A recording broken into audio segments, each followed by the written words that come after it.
Filmes sobre viagem no tempo podem ser muito divertidos, mas também muito confuso. Nós temos diversos tipos de obras que abordam esse tema. Mas você sabe qual é o primeiro filme sobre viagem no tempo a ser lançado? E mais, você sabe quais são os tipos de viagem no tempo que o cinema e outras obras abordam? Se você não sabe essas duas curiosidades, fiquem até o final do vídeo para vocês descobrirem tudo. Eu sou o Kaique e sejam todos muito bem-vindos ao Conservatório Pop. Dracarys. I am your father. Pó de diamante! Assemble. Então eu queria começar falando sobre o primeiro filme lançado que aborda ali a viagem no tempo, né? Então, esse filme, ele se chama Um Yankee na Corte do Rei Arthur. Ele é baseado em um conto de mesmo nome e a sinopse dele é algo bem simples. Após uma pancada na cabeça, o mecânico Hank Martin acorda na corte do Rei Arthur e usa seus conhecimentos futuristas para impressionar a todos. Então é bem simples, é algo ali bem simples. Eu não assisti esse filme, mas no site que eu peguei essa curiosidade, né, é o site super interessante, eles falam que o filme ele foi lançado em 1921. Porém, em mais outras pesquisas que eu fiz, esse filme é acreditado como sendo lançado em 1949, então eu não tenho certeza. Mas de qualquer jeito, ele é o primeiro filme lançado, porque a gente vai ter filme de viagem no tempo só mais pra frente, se eu não me engano, lá na década de 60 e tudo mais. Então, esse é o primeiro filme que teve a viagem no tempo como assunto, né? Que é um assunto que eu gosto bastante, é um tema que eu gosto bastante. De viagem no tempo, assim. Às vezes ele é um pouco mais complexo, então alguns diretores podem perder a mão, algumas coisas podem ficar muito confusas, mas se bem feito, consegue ficar genial, como De Volta para o Futuro, né? De Volta para o Futuro, ali a gente vê bastantes exemplos aqui, eu trouxe o tipo de viagem no tempo que o De Volta para o Futuro aborda. E a gente vai conversar um pouco sobre isso, né, agora. Nesse segundo bloco aqui, eu vou falar um pouco sobre as viagens no tempo e como elas são abordadas no cinema e em outras obras, né.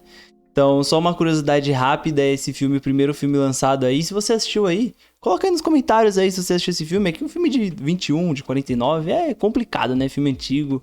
Ele, acho que, se eu não me engano, ele não é preto e branco? Ou é? Enfim, não sei se é um filme preto e branco, mas se você assistiu o filme, deixa aí no comentário aí. E diz aí o que você achou desse filme, se você achou ele legal. Eu vi algumas reviews, alguma galera falou que ele era chato e maçante e muito lento. Um filme da década de 20, 30, 40 ali, eu acho que é a vibe, né? Outras pessoas falam que é um filme bom e tudo mais, que, pô, ali é legal de ler, de assistir e tudo mais. Se você leu o conto também, deixa aí nos comentários, né? Então vamos para o segundo bloco aqui, que é a parte principal do vídeo, que nós vamos falar sobre o jeito que o cinema usa a viagem no tempo e as suas características, né? Então, existem dois tipos de viagem no tempo que são abordados no cinema. Existe o tipo de que o futuro ele não muda e existe o tipo que o futuro muda. Esse tipo que o futuro não muda, existem duas opções, vamos dizer assim, que podem ser abordadas. O futuro ele não muda porque as coisas já estão pré-estabelecidas, ou o futuro não muda pois cria-se uma ramificação nova e aí aquele futuro vai acontecer a mesma coisa, mas como que se criou outra ramificação nova, é outra linha do tempo, vamos dizer assim. Queria começar falando sobre o tipo em que fala que o futuro ele muda. Então, as coisas que acontecem no passado vão influenciar para que as coisas aconteçam no futuro. Ou seja, vamos supor que o passado já está estabelecido, né? Então vamos supor que eu volte no tempo e faça alguma coisa que eu não tinha feito antes. Aí isso pode desencadear diversos efeitos e mudar o futuro, né? Então vamos dizer assim, vamos usar um bom exemplo, o efeito borboleta lá, no filme do efeito borboleta do Ashton Kutcher. Tem vários momentos ali em que ele volta pro passado, muda alguma coisa, e aí quando ele vai pro futuro, tá tudo ruim ainda. Então ele fica tentando mudar o passado, mas o futuro continua acontecendo um monte de coisa. E é isso daí, é efeito borboleta, né? O nome do filme já diz. E aí o futuro, ele pode querer entrar em curso novamente. Como isso acontece? Vamos supor que, tipo assim, eu voltei pro passado, né? Como eu já dei o exemplo aí, tô no passado lá. de boa. O tempo, vamos dizer assim, o futuro, ele quer entrar em curso novamente, porque tem alguma coisa errada ali, que sou eu no passado, e não tá naquela linha do tempo, aquilo ali tá errado. Então o que o tempo, vamos dizer assim, tenta fazer? Ele tenta me eliminar ou tentar me mandar de volta pro meu presente, pra que as coisas se acertem, né? Então tem um bom exemplo também de uma série do HBO, eu não vou lembrar o nome dela agora, ela é em números, né, e tudo mais. É do James Franco essa série, tem um James Franco como principal. É uma série muito boa e fala sobre isso, né? Ele volta no passado através de uma toca do coelho e tem meio que uma personificação ali, que pra mim ficou como uma personificação do tempo, que é uma pessoa ali meio estranha que tenta fazer com que o James Franco volte para o futuro ou que tenta acabar com o James Franco, então ele fica sempre fugindo desse cara, né, dessa pessoa. Então se você não assistiu o filme Efeito Borboleta, assista, é um filme que eu gostei quando eu assisti pequeno, nunca mais assisti. Mas é um filme legal e ele explica bem esse conceito de as coisas que você faz no passado vão influenciar no que vai acontecer no futuro.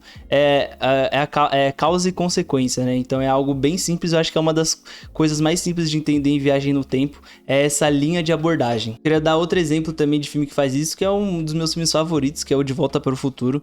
Se eu não me engano, ali em um dos filmes, o Biff ele entra no DeLorean levando uma cartilha de jogos, vamos dizer assim, que mostra o resultado de vários jogos ao decorrer dos anos e entrega pro Biff do passado, e aí o Biff do passado ele usa essa cartilha aí pra ficar milionário, né? Então é algo ali, causa e consequência, né? Ele entrou no DeLorean, ele voltou pro passado, ele entregou para o Biff do passado, porque aí faz com que existam dois Biffs, né? Algumas abordagens, pode ser que se você volte para um tempo em que você exista, a sua consciência ela é jogada de volta para aquele passado. A gente vê isso no X-Men Dias de um Futuro Esquecido lá, sei lá, acho que é isso o nome do filme. E o Wolverine, ele tá ali, aí a Kate Pryde joga ele de volta pro passado, e aí ele não vai o Wolverine físico pro passado, e sim a consciência dele volta para a consciência daquele Wolverine do passado. Então essa é uma linha de abordagem ali, é um tipo de linha de abordagem já nessa coisa da viagem no tempo, né? É algo bem legal também. Causa e consequência, muito simples. Vamos para o próximo. Agora já falando de futuros que não podem ser mudados, a gente tem como primeiro tópico o futuro que já está pré-estabelecido. Na minha opinião, ele é o mais frustrante de todos, porque, por exemplo, vamos usar um bom exemplo aqui, que é Dark, a série maravilhosa da Netflix, uma das melhores séries da Netflix. Em Dark lá nós temos o Jonas, e aí o Jonas ele tenta de todo jeito mudar o futuro, porque o futuro é a Marta morrendo, o apocalipse, várias coisas que acontecem, então ele tenta de todo jeito mudar o futuro. Só que nunca muda, o futuro não muda porque ele já está pré-estabelecido. E todas as coisas que o Jonas faz contribuem para que aquele futuro que já está pré-estabelecido aconteça, sabe? Então ele é bem frustrante assim, é aquela velha teoria ali. Se você ouve uma profecia e você tenta fazer o contrário do que a profecia diz, ou você interpreta a profecia de uma maneira errada, você vai acabar fazendo as coisas que você precisa fazer para que aquela profecia se cumpra. Então em Percy Jackson tem muito disso. Aí, né, sempre tento encaixar Percy Jackson em qualquer coisa, porque Percy Jackson é maravilhoso. Então, em Percy Jackson tem bastante disso. Você ouve uma profecia ali no começo do livro, e aí no final do livro a profecia faz total sentido, assim, e você vê que os personagens nem se esforçam muito pra tentar contornar essa profecia, porque eles sabem que não tem jeito, né? Aquilo vai se concretizar. É isso no futuro também, no futuro de Dark.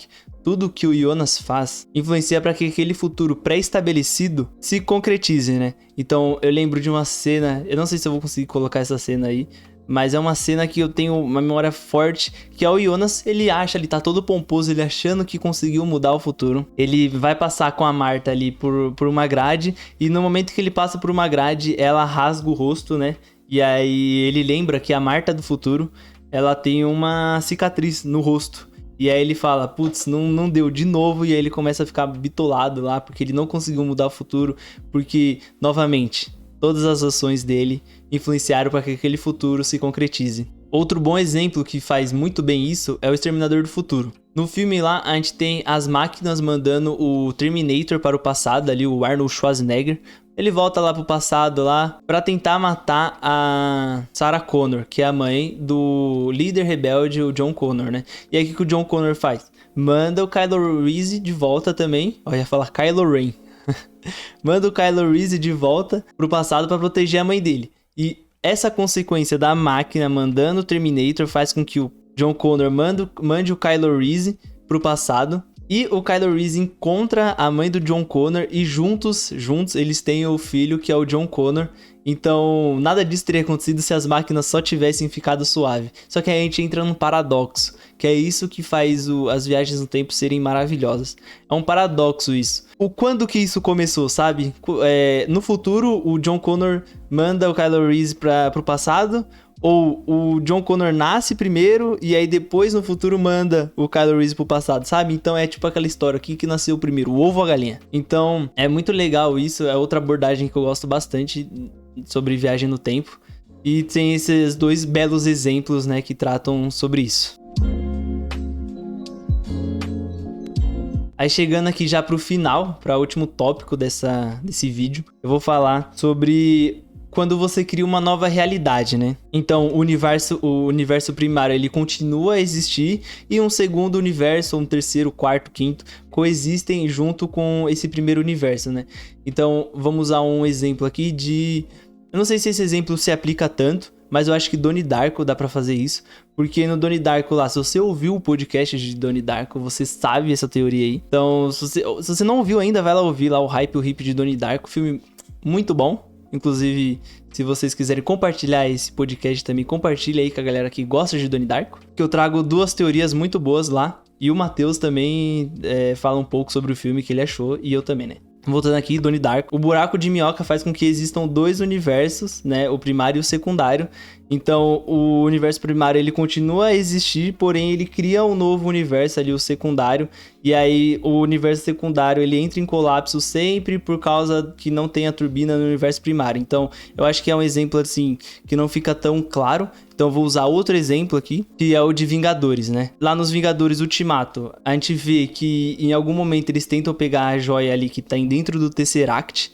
E aí, o que acontece? Eles voltam ali pra Batalha de Nova York, quando eles lutam contra o Loki, e eles conseguem pegar o Tesseract. Porém, o Hulk lá abre a porta, joga o Homem de Ferro longe, o Loki pega o Tesseract e pica a mula. Isso cria uma nova tangente do futuro, porque aquele futuro em que o Loki morreu, ele continua existindo. A gente ainda vê o futuro em que o Loki morreu, porque é aquele futuro ali onde o Thor ali, aparece Thor Ragnarok, Thor ali, né, o Thor 4 agora, o Amor de Trovão e tudo mais, o mundo continua a existir. Porém, criou-se uma nova linha do tempo em que o Loki não está mais morto, ele está vivo. E na série do Loki a gente vê bastante disso, que são as variantes do Loki, né? A gente vê a Sylvie, a gente vê a variante do Loki criança, a variante do Loki velho, a variante do Loki jacaré, mano. Sabe? Então, a gente vê, acho que esse exemplo fica claro, assim, de universos, né, que são criados. E a gente pode entrar em outra coisa que eu acho muito legal também, que é o multiverso, né? Então, por criar várias linhas temporais, você meio que cria já um multiverso. Então, isso é bem legal. É algo que eu gosto bastante, assim. Eu tô falando aqui por isso um nerdola falando, mas é porque eu realmente gosto muito de viagem no tempo, multiverso. Eu piro muito com esses negócios. Apesar de, às vezes, ser bem complexo e tal e tudo mais, mas eu gosto bastante sobre viagem no tempo e multiverso. Então, muito legal isso, que a viagem no tempo conversa também com o multiverso, né? Então, é isso. Queria agradecer a todos que chegaram até aqui. Deixem aí no comentário qual é o seu filme favorito, sua obra favorita de viagem no tempo aí. Comenta aí se é De Volta pro Futuro, tem algum jogo de viagem no tempo que você gosta bastante. Deixa aí nos comentários aí que eu quero ler, né? Quero fazer essa interação aí com vocês. Também compartilhe esse vídeo com todos, né? Compartilhe aí com a galera aí que, pô, você sabia que existem vários tipos de viagem no tempo abordados no cinema? Você sabia qual foi o primeiro filme que abordou viagem no tempo? Olha aqui, foi esse daqui e tal. Manda esse vídeo pra todo mundo que você conhece aí, que eu acho que eles vão gostar, porque é uma curiosidade legal, né? Então, mais uma vez, muito obrigado a todos. Não esqueçam de deixar um like, se inscreverem e compartilhar. Também vão lá no Instagram, lá seguir a gente, que tem bastante conteúdo legal por lá. E também no Spotify, onde a gente faz uns podcasts. A gente consegue elaborar com mais tempo por, né, ser um podcast, a gente consegue falar por mais tempo. É isso, muito obrigado e até mais.